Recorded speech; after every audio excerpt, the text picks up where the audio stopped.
Om Swastiastu. Bagaimana kabar kalian anak-anak kelas 10? Baiklah, sebelum kita lanjut ke materi bab 3, mari kita hening sejenak untuk memohon doa kepada Sang Hyang Aji Saraswati. Ambil sikap amustikarana. Om Prano Dewi Saraswati Wajibir Wajiniwati Danam Awiyawantu. Baiklah, sebelum memulai kegiatan pembelajaran, tetap jaga kesehatan kalian. Ingat pakai masker, cuci tangan sebelum sudah melakukan kegiatan. Yang terakhir, tetap jaga jarak untuk menghindari COVID-19.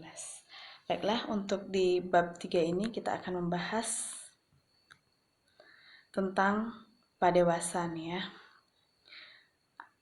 Pengertian padewasan, sejarah padewasan, ada unsur-unsur padewasan, macam padewasan untuk upacara agama, terus ada macam padewasan untuk pertanian, dan dampak padewasan.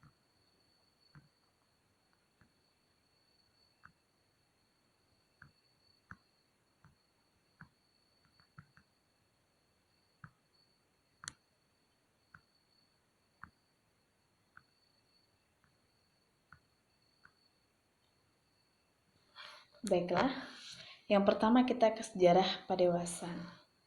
Ya. Sejarah padewasan di awalnya, Bhagawan Atri atau Maharsi Atri merupakan Maharsi penerima wahyu yang secara khusus menerima tentang Jyotistha, yaitu yang sering disebut dengan ilmu perbintangan. Kemudian diturunkan kepada muridnya bernama Bhagawan Garga. Jyotistha disusun kira-kira 1200 tahun sebelum Masehi.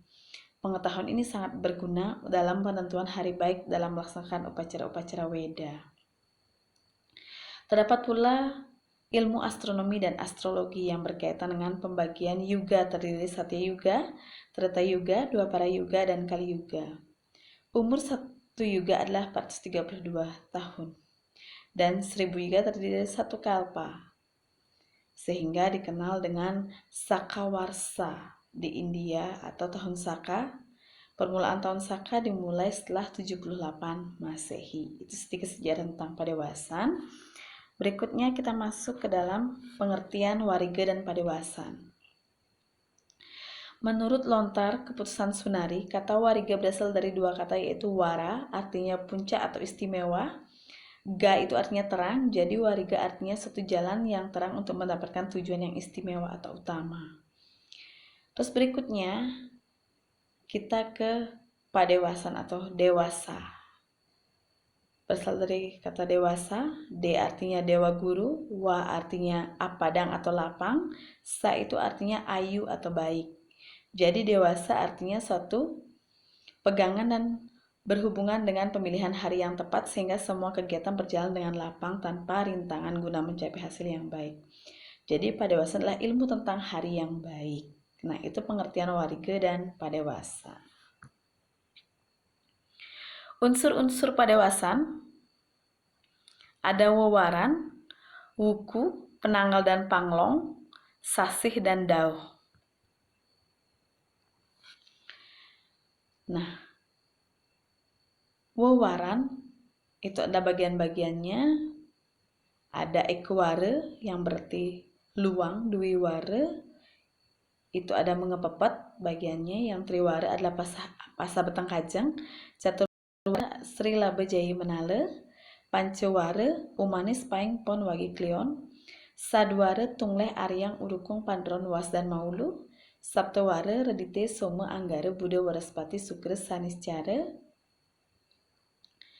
Terus yang ke-8 ada astawara Sri Indra Guru Yamarudra Brahma Kala Umeng, yang 9 sangwara dangu jangun gigis, nohan ogan erangan urungan, tulus dadi. 10 ada dasawara Pandita Pati Sukeduka Sri Manuh Manusia Raja Dewa Raksasa. Itu bagian-bagian dari wewaran. Dari ekawara sampai dasawara. Berikutnya wuku. Buku ada 30 buku ya, sudah bisa lihat di layar, sudah Ibu jelaskan atau sudah Ibu tulis di layar. Ada wuku dari wuku pertama sampai 30 wuku. Yang perlu juga kalian bisa pahami dan cermati bahwa ada 30 wuku yang harus kalian ketahui ya.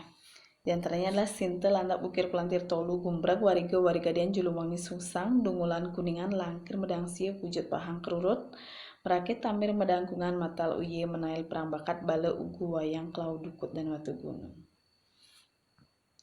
Berikutnya ada penanggal dan panglong. Kalian bisa lihat di bagan tersebut pengertian penanggal dan panglong ya. Dimulai dari kita pakai tilem ya. Tilem ya 1 sampai ke 15. Nah, 15 di sana mungkin agak sedikit benturan dengan 16-nya ya, karena kita mencari tengah-tengahnya. Dari tilem menuju purnama, 1 setelah bulan mati itu dihitung hari pertama sampai hari menuju ke 15-nya itu disebut dengan penanggal, yang disebut dengan sukle pakse. Dan tepat di hari ke-14 ya, tanda panahnya itu agak sedikit berubah ya. Tadi itu di tanda panahnya itu ada di 14, yaitu 14 sebelum ke hari 15 disebut dengan purwani menuju purnama ya. Nah, berikutnya setelah purnama menuju bulan mati itu disebut dengan pertama. Di hari ke-16-nya itu disebut dengan panglong atau kresna paksa ya. Di sana ada di hari ke-29 atau istilahnya ke-14 hari sebelum tilem namanya purwaning. Sehingga itulah yang disebut dengan penanggal dan panglong ya. Nah, sasih ya. Sasih itu ada kase, karo, K3, K4, K5, K6, K7, kaulu, kesange, kedase, deste, dan sade. Di sana sudah ada perkiraan kalau dalam kalender itu sudah ada kapan disebut kase, karo, K3, K4, K5, K6, K7, kaulu, kesange, kedase, deste, dan sade. Sudah lihat di sana, sama dengan kalau di kalender itu ada bulan-bulan dari Januari sampai Desember ya. Sudah ada di sana sebutannya, ada Srawana, Bradawada, terus ada Asuji, Kartika, terus ada Margasira, ada juga Pasya, ada Maga, Palguna, Cita, terus ada Waisaka, ada Jesta, dan Asada. Nah, berikutnya setelah Sasih kita masuk ke dalam Dauh ya. Terdiri 2 Pancedauh atau Dauh Sukaranti, itu pembagian terdiri dari 5 jam siang dan 5 jam malam dalam melakukan niatnya. Jadi 10 jam dalam per hari yang bisa dilakukan. Terus yang kedua berpatokan pada Astedauh, yaitu pembagian Dauh terdiri dari 8 jam siang dan 8 jam malam yang terdiri 16 jam dalam satu hari untuk melakukan padewasan tersebut. Nah, aksioma padewasan wewaran aledening wuku, wuku aledening sasih, sasih aledening tanggal panglong aledening dauh, dauh aledening ning, praya dase saksi. Ya. Itu dilakukan dalam bidang pertanian, tetanduran, terus menanam palawija, pala gantung, terus bagaimana melakukan upacara panciyatnya seperti ngaben, upacara mepandas, dewasa ayunya yang seperti apa, upacara butayadnya atau mecaru, terus upacara dewayadnya, itu sudah ada dewasa ala ayunya, berarti ada dewasa baik buruknya.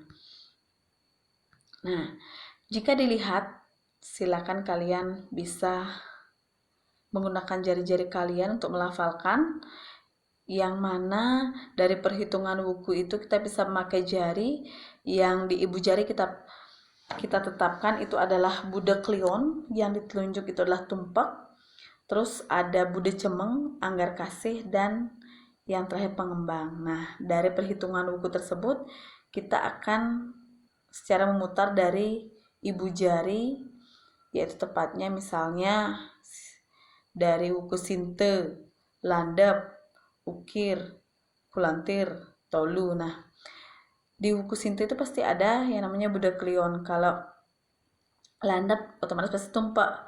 Terus ada Buddha Cemeng, ada Ukir, terus ada Anggar Kasih, Kulantir, Pengembang berarti kosong. Pengecualian di hari ke-30 nantinya, di wuku yang ke-30 yaitu Hari Raya Saraswati ya, pengecualian. Di sini ada di Pengembang.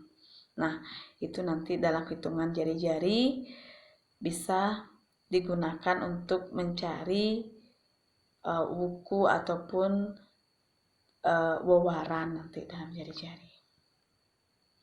Nah, menentukan wewaran dengan rumus. Nah, Ibu contohkan. Menentukan wewaran dengan rumus ekeware contohnya. Misalnya, neptu atau neptu ya. Neptu itu sama dengan urip ya. Neptu itu yang ditanda kurung itu namanya neptu atau urip. Urip dari masing-masing wewaran kita pakai. Kalau menentukan wewaran itu pasti kita gunakan ekeware itu kita gunakan yaitu panceware dengan sapteware. Nah, contohnya adalah some umanis kita pakai. Nah, neptu some dalam sapteware, neptunya berapa?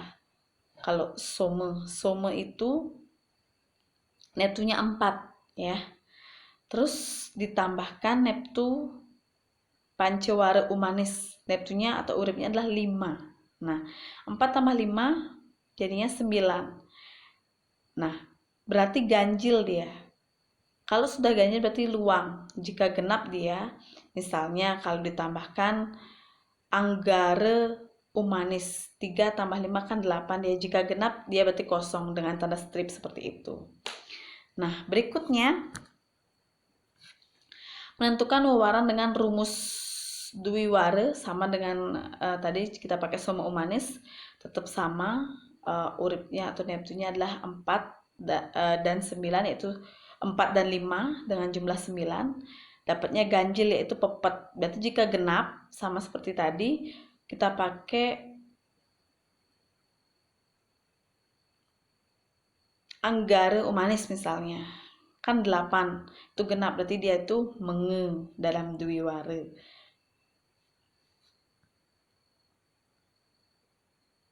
Nah, menentukan wewaran dengan rumus triware sampai sangeware, rumusnya adalah nomor wuku dikali 7 plus nomor sapteware dibagi wewaran yang dicari. Misalnya mencari triware dibagi 3, mencari caturware dibagi 4, begitu seterusnya sampai sangeware dibagi 9 ya. Kita memakai nomor wuku kali 7 plus nomor sapteware. Kalau nomor sapteware berarti nomor yang di depan, bukan yang nomor urip atau neptu ya. Contohnya, nah, Bude Sungsang. Nah, Bude Sungsang, Sungsang itu wukunya nomor berapa? 10. Berarti 10 dikalikan 7 tambah 3. Nah, dilihat Bude itu nomor urutnya adalah 3. Berarti kenapa dia bisa pasah? Nah, dibagi 3, 10 kali 7, 70 plus 3 dibagi 3. Ya. Berarti 73 dibagi 3, 24. Sisa 1 berarti dia pasah. Jika sisa 2, dia itu beteng. Ya. Jika tidak bersisa, berarti kajeng. Karena pembaginya 3, berarti dia tidak bersisa jika dibagi 3. Nah, itu salah satu menentukan wewaran dengan rumus. Baiklah, mudah-mudahan ya materi yang diberikan tadi bisa bermanfaat dan juga bisa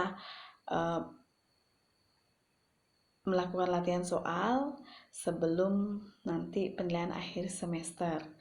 Nah, baiklah, kita akan latihan soal, menuju ke latihan soal, kerjakan soal yang ada di lembar kerja siswa uji kompetensi halaman 60 sampai 64 dari soal nomor 1 sampai 30 di LKS. Foto jawaban kalian yang sudah dijawab di LKS kirim di Google Classroom. Selamat belajar ya. Semoga nanti penilaian akhir semesternya bisa mendapatkan nilai yang terbaik bagi kalian. Selamat belajar. Jika ada yang ingin ditanyakan, silakan didiskusikan di Google Classroom. Nanti kita akan jawab bersama. Untuk itu, Ibu akhiri. Suksema. Terima kasih. Sekian dan terima kasih. Ibu akhiri dengan Parama Santi. Om Santi Santi Santi Om.